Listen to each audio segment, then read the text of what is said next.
The Big Door Prize, which is on Apple TV, or Apple TV Plus, rather. Yep. It is apparently based on a book, which I was not aware of until I watched the show, and then I was like, what is going on with this? It's very interesting. Maybe something magical is going on. It's a small town, which I love a small town setting, so that's great. All of the people end up going and doing this little fortune-telling machine, and it gives them their life's purpose in like one word. God, how convenient. Well, it's a little bit of a dilemma because what if you don't agree with what this life's purpose is, right? I mean, what if you had no direction? I mean, just why not try it? Sure. So this is the computerized or the machine version of a high school counselor. Okay. Yeah, kind of. It's very interesting, this premise that all of the people in the town very quickly embrace this machine and then also very quickly embrace whatever this life's purpose fortune teller thing has told them. The life's purpose words are kind of sometimes vague, but then very specific. So like one of them was a dancer, and one of them was, I think it's the principal of the school becomes a motorcycle like biker person because it says biker on her thing. So, oh my God, what if it meant bicycle? I mean, that is a little bit of it, that there's some interpretation that is required / could go wrong.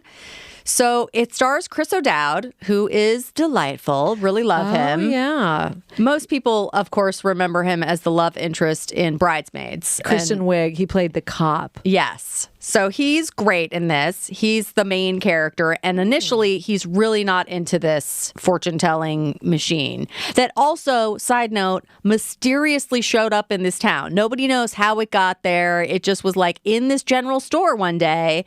It's very weird. I love that it's got this glowy blue light, and it's called the Morpho, sort of like metamorphosis, and it's got a butterfly on it. It's like a whole thing.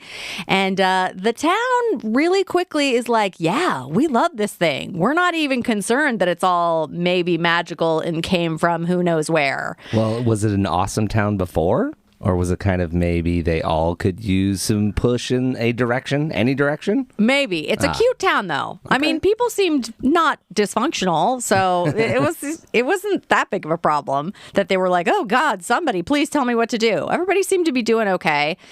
There's obviously some upheaval. Complacency, maybe? Maybe. There's some upheaval that comes along with these predictions or fortunes or whatever you want to call them. So Chris O'Dowd is married. The actress who plays his wife is Gabrielle Dennis, and she's delightful. They have a daughter, so we follow a little bit of the daughter's storyline and the daughter's boyfriend.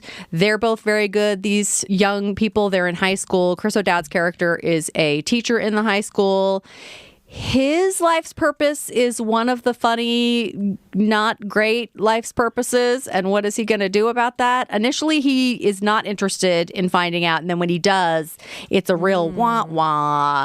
So it's kind of a magical light comedy drama. This sort of reminds me of The One. Remember that series? Oh, yeah. Where you might not get the result that you like. I mean, if you're even like satisfactorily married, maybe you shouldn't take the test. Right. The One was able to predict who through the your one DNA. Yeah, who the one match in the world was for you. And some that people was on Netflix. I don't even know if that's still available. I'm like, did I finish that series? I don't even know. I did. It was really good. I know, but was it just a one and doneer? I don't know. Maybe. It's from quite a few years back. I do remember that. It's like, oh, so. All right. Sorry to sidetrack you, but no, not at all. That. Okay. I think the biggest fun character in this is Josh Segarra, who recently came up because he was also in She-Hulk. Ed, do you remember you mentioned him? Yeah. He's fantastic. He's real goofy in this, which is great. Very enjoyable. Like a goofy Josh. Oh, he's so delightful as a goofy. I don't care if he can do anything else. It's so good what he does.